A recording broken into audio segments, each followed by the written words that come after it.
The only people who don't want to disclose the truth are people with something to hide. We know how Bill Clinton did at Georgetown undergrad and at Yale Law, and how George W. Bush did at Yale undergrad and at Harvard Business School. But Barack Obama's college and law school transcripts remain a major mystery. So now a conservative blogger, get this, offering $10,000 for Obama's college transcripts, which have never been seen to date. His name is Brooks Bain. He's looking to shed some light on the president's past academic record and says the president was never properly vetted the first time around. Here we go again, 3 minutes after the hour 6:03, Thursday morning, third morning of May 2012. I'm Peter Boyles. You can go to our website, KHOW.com, and click on my name. We'll come up right now because we're on the air, and you can jump over to this website. In the meantime, I know he's in London, so time's off a little bit, but the Obama girlfriend composite, this story is breaking as well in the book Dreams from My Father. Ladies and gentlemen, please say good morning and welcome back, actually home. Jack Cashill is with us, and he has done the best of the books, taking that book apart. Jack, good morning, or good afternoon, whatever it may be. Yeah, I'm in London, so it's afternoon here. But this is a fascinating story, and it sort of reminds me a little bit of James Fry, the guy who wrote the book with A Million Little Pieces. Mm-hmm. And Oprah dismembered him into about 1 million little pieces when it was realized that he had fictionalized his own biography. Well, I got a tip from a friend of mine who was in the media business. He said, Peter, the British reporter who got canned, I have to look at this, at the Rocky Mountain News years ago for using a composite character in a feature story, guy claimed it was the rubric of journalism to create composite characters. Should this not get Obama dismissed as well? Answer is obviously not, but talk about this story if you would, Jack. Yeah, and I'm still sort of parsing this right now, Peter, in part because this happened yesterday. I discovered this just as I was leaving the country. I left yesterday, so I've been just catching up today. The whole thing smells to me. I mean, I've been exchanging emails with a fellow in Nebraska who actually discovered the connection between Diana Houghton, her big estate, 5'7", green eyes, etc., and the mystery girlfriend. Now, and then there's certain things in the mystery girlfriend's emergence. Actually, I mean, in a sense, I like the story. It's to my benefit in that, yes, now the major media is catching on that large parts of his book are fictionalized. That's a step in the right direction. I don't buy what I'm seeing in front of me. I don't think Moranis is part of any scam. I don't mean that at all. But I think these girls have been gotten to, and or women have been gotten to. I don't right now, and I read the excerpts that he sent to the one woman from his letters. I would want to see them I'd want to see them in his handwriting, or I'm not going to believe them. I'm not going to believe they came from the same person who put his name to Breaking the War Mentality that same year, that same person who wrote Why Organized 5 years later. I mean, forget about the language. The person who sent these letters knows how to put commas together, and that was not that. Obama had no idea how to do that back then. So there's a lot to digest, Peter, and it's so bizarre that we have. This is 4 years into his presidency, and we're still trying to figure out who this guy is. Yeah, it's with us. Jack Cashill is with us. There are two stories this morning, and one is as damning as the next. The president's autobiography that came out in 95, didn't it, Jack? Yes. Dreams from My Father. And since all of us have read it, anyhow, long story short, he talks about a night where he takes his white girlfriend to this play that's by a black playwright. Right. And he called it a very angry play, but very funny. And then when it's over, the audience is mostly black, and they go outside, and the woman says, "Why are blacks so angry?" And they have a big fight, and he asks her, nobody asks the Jews about the Holocaust, why they remember the Holocaust. So they have a big fight right in front of the theater. Right. And so they get back to the car. She starts crying and said she couldn't be black. She said she would if she could, but she couldn't. She could only be herself, and that wasn't enough. And it was this moment where Barack has these defining thoughts. Well, did it happen? Well, it certainly didn't happen with this woman. We know that. We also know that throughout the book, these racially charged moments, we know that several other are fictionalized. I can name two right off. I mean, in other words, he led a pretty stress-free, aracial life. So, but he had to create racial incidents to give the book tension, dramatic tension. He created one. This one's been exposed already, where he allegedly, in fact, just about all of them, where he allegedly discovered these pictures of black people trying to bleach themselves in a Life magazine when he was 9 years old. Never happened. He talks about how he was taunted by the fact that this other black girl at his school, he tried to distance himself from her. That never happened. She said, just the opposite. Yeah. The notion when he was the only black person working in this office he was working in, that's proven to be false. So virtually every time there's a racial incident, we know that they're fabricated. Yeah. So, I mean, I don't know. I wrote a memoir once. I didn't fabricate anything. Sure. Who would read ours anyhow, right? Yeah, exactly, right. I mean, if I became president, they might. They'd be going through it with a fine-tooth comb like we are. Well, but there's other stuff in here that troubles me. Oh, here's one right off the top. Morana says that the only friends of his who got to know this woman were his Pakistani friends, and he mentions his roommate Siddiqui. Yeah. Except a couple of years ago, Christopher Anderson, the biographer, went looking for the mystery woman. He talked to Siddiqui, and Siddiqui said, "I never saw anyone like this." Yeah. So there are, and then she just happens to remember 30 years after the fact how Obama has this dream about his father that sets him off on this trek to look for the old man. I'm, for whatever reason, this lady stayed quiet for all these years. Now she's talking. Mm-hmm. I'm suspicious. Of course. I mean, there are two stories this morning, and they're parallel universes. The girlfriend story, and now this fellow has come out, and you go to KHOW.com, click on our page, my name, and you can jump over to this man who's offering now the reward for Obama's records. Now, right, and one of the things, if you guys can read him, but he makes this great case. He says, look, he said, the mainstream media have failed to investigate Barack Obama. And he says he's got some recognizable backers. But he said, writes this: you failed, media. You had over 3 years to vet Barack Obama, yet in 3 years in office, a year before campaigning, you have seemed oddly disinterested or purposefully ignorant of Barack Obama's history. You were, however, very interested in George Bush's transcripts. And so, therefore, we're offering an award of $10,000. We're trying to get him on a radio show tomorrow or Monday. And I bet if people keep sending him a couple bucks at, everybody send him a couple dollars, I bet you could raise that price, huh? Yeah, I think so, and I think it's a good challenge. And his point is exactly right. Yeah. You and I, Peter, shouldn't have to be doing this. No. This should have been done 8 years ago, as soon as he became a public figure. Wait. Especially since he had an autobiography out. Yeah. And autobiographies are, it's like it reminds me with, I think Rush was talking about this the other day, and there's a funny point where Charles Barkley claimed that he was misquoted in his own autobiography because he didn't write his either. Yeah, right. That's right. He didn't write his either. I mean, hiring. No one expects Charles Barkley to write his own autobiography. No. I mean, hiring a ghost is nothing new. I was talking about, Jack Kennedy's Profiles in Courage. Most historians believe he didn't write the book. Well, I mean, Sorensen came out and finally confessed that he did. No, he didn't write the book. Yeah. He got a Pulitzer Prize for it, and that Pulitzer Prize wanted him to the presidency. Right. It is a real strong parallel here with what happened with Obama, because this book is what made him president.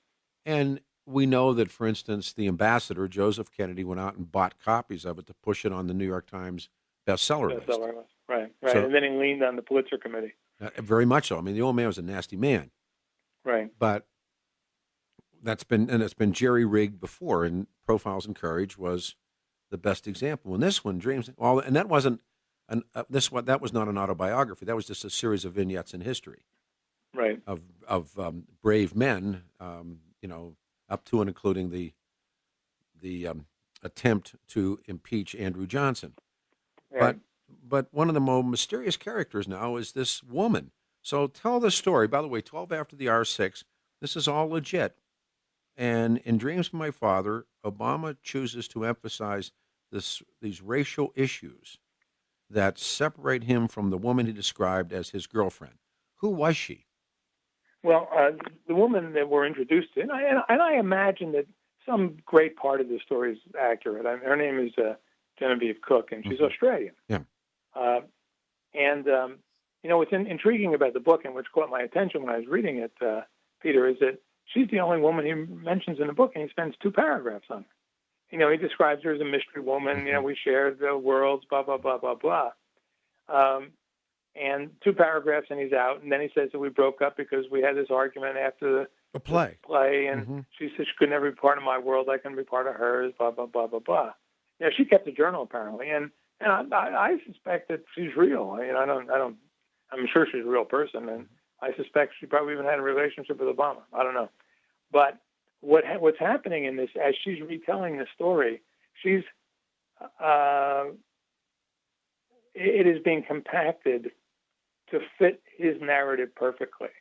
In fact, the one thing that just jumps out at those of us who've read this closely, because I just got off the email with a friend of mine, he said 30 years after the fact, she remembers the dream that he had that triggered his search for his father. So I can't remember dreams that I had 30 years ago, let alone last week. Last night, yeah, that's right. Right. No, it's all. It reminds me of last April 27th. That's what it reminds me of. Yeah. The big rollout of the birth certificate. Putting this story to bed, right? Yeah. I mean, this is the interesting thing about an attempt to cover up. Whether I was mentioning the comparisons between Nixon and Obama. Nixon worked, diligently for at least 2.5 years after the break-in to keep it covered up. And you can't. It's impossible.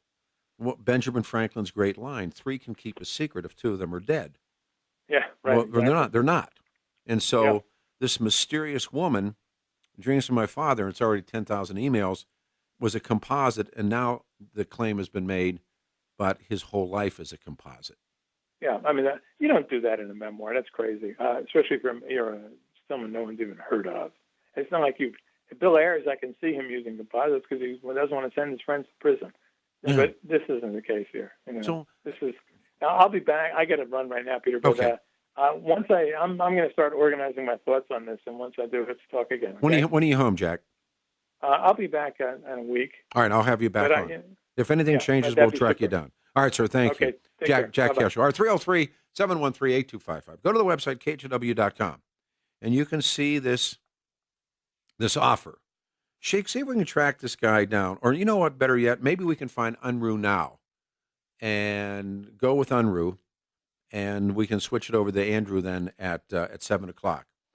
But the reward is up now for Obama's records. We'll talk about all of it after this, 15 after the hour, 6, 303-713-8255. He's in Arizona, where he's been down there with Sheriff Joe Arpaio. Ladies and gentlemen, welcome back to KHW Radio. Don't know what we'd have done without him for all of these years. He has done, I think, some of the better work on Who's That Man. Ladies and gentlemen, Dr. Jerry Corsi. Doc, good morning. Welcome back. Thanks, Peter. Good to be back with you. 2 stories this morning, and then I know you have an update from Arizona.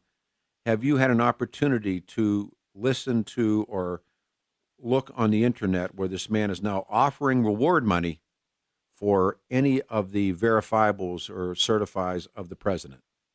Yes, I saw that last night, and I think it's a great idea. I do, too. I've been looking for Obama's school records. I mean, we can't even get his kindergarten records. Right. Can't get any school records for Obama. We want to know if he was registered as a foreign student. I'd like to know who paid for his education and what kind of grades did he get. Yeah. Remember when he screwed up here in Denver, when he talked about he and Michelle getting those scholarships and the rest of that stuff, and of course the mainstream press here in Denver just drove past him, but he's never responded to any of that stuff. Who did pay for, Occidental? Who paid for Columbia? Who paid for this? And he claims he got loans and he got scholarships. Really? Where? Well, and a group of people in Davenport, Iowa, went to, actually got indicted on criminal offenses because they worked for a company that helped the federal government service the student loan programs, and they dared to look up Obama's student loans. And the next day, here comes knocking on their door the FBI. Mm-hmm.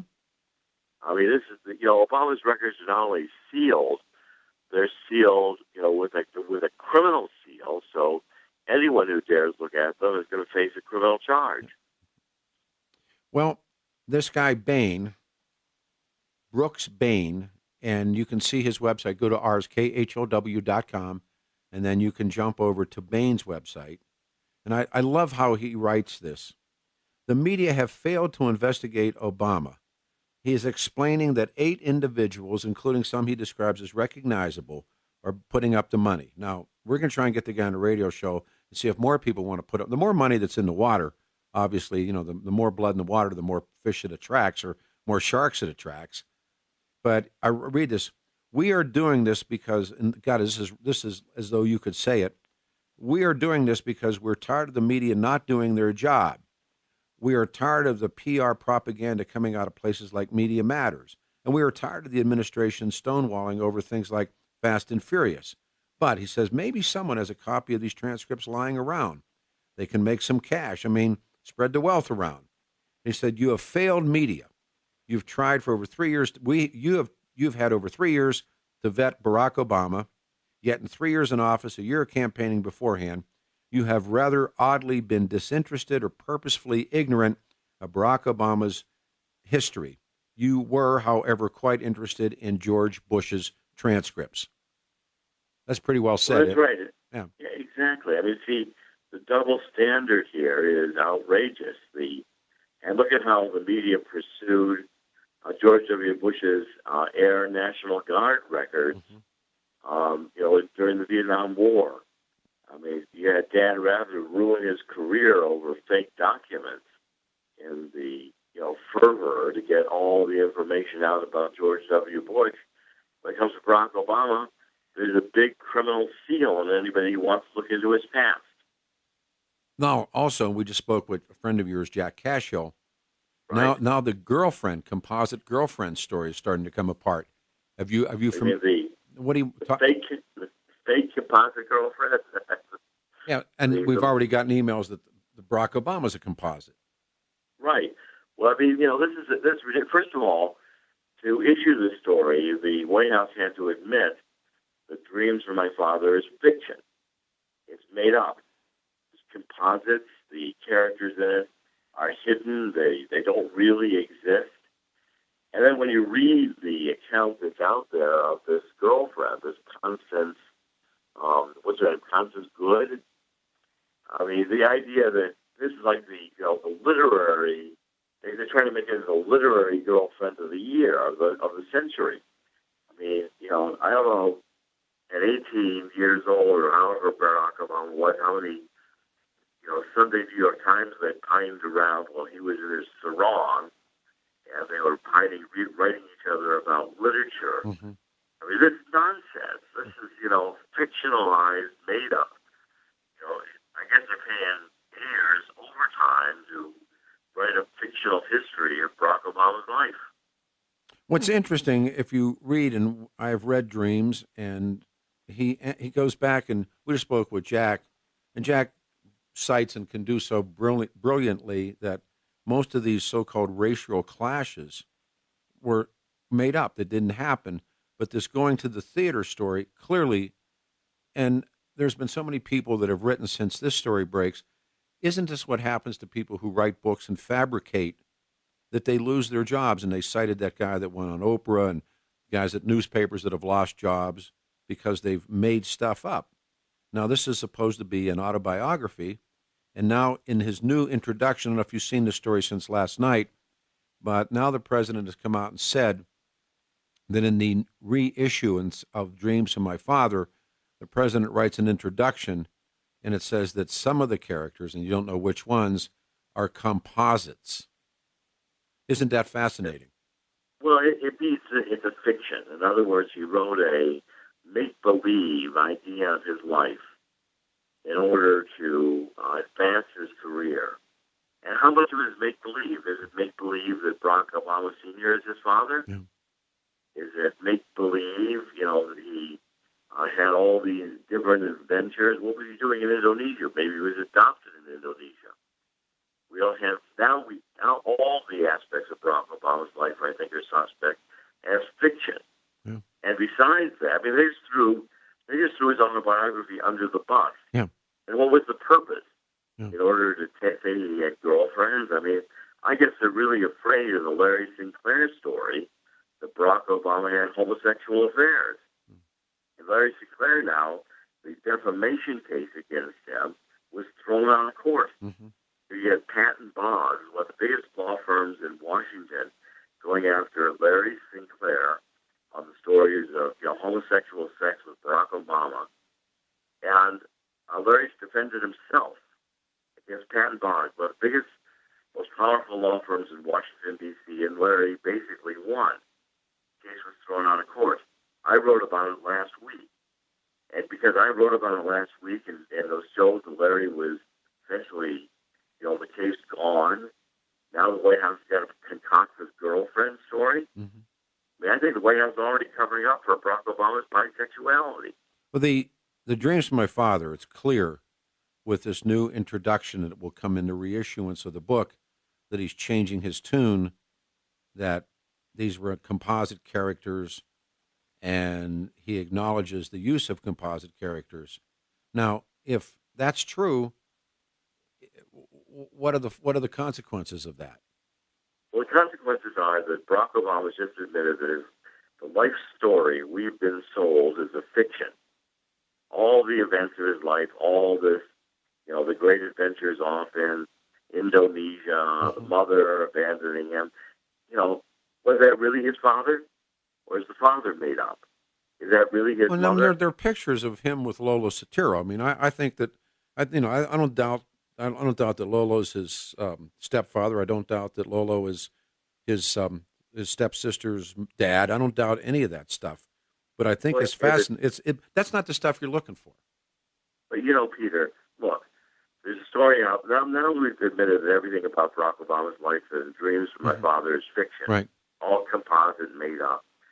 Okay, then let's take a look at the other things. Here we got a film by Joel Gilbert, a DVD, Dreams from My Real Father, that says his real father is Frank Marshall Davis. Sure, of course. I understand all that.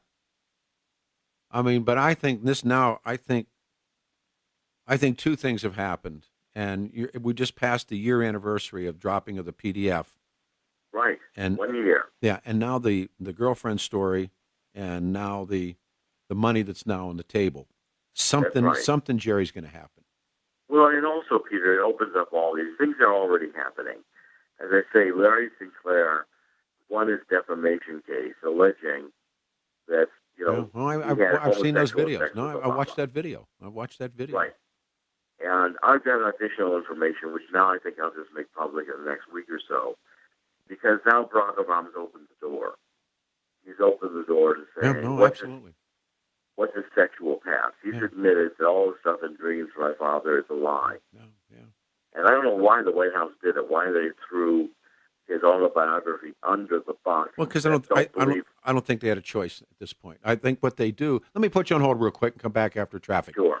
Jerry Corsi's with us. I'm only standing here today, and Michelle is only where she is today, because scholarships and student loans gave us a shot at a great education. We didn't come from well-to-do backgrounds.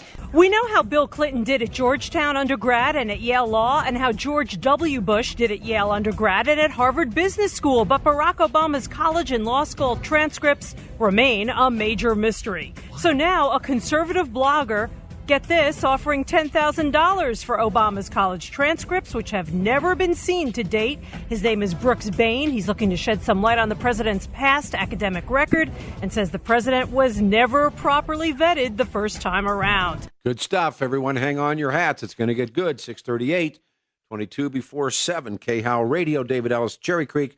Then back to Dr. Corsi. We do apologize, but there are a couple of really great stories.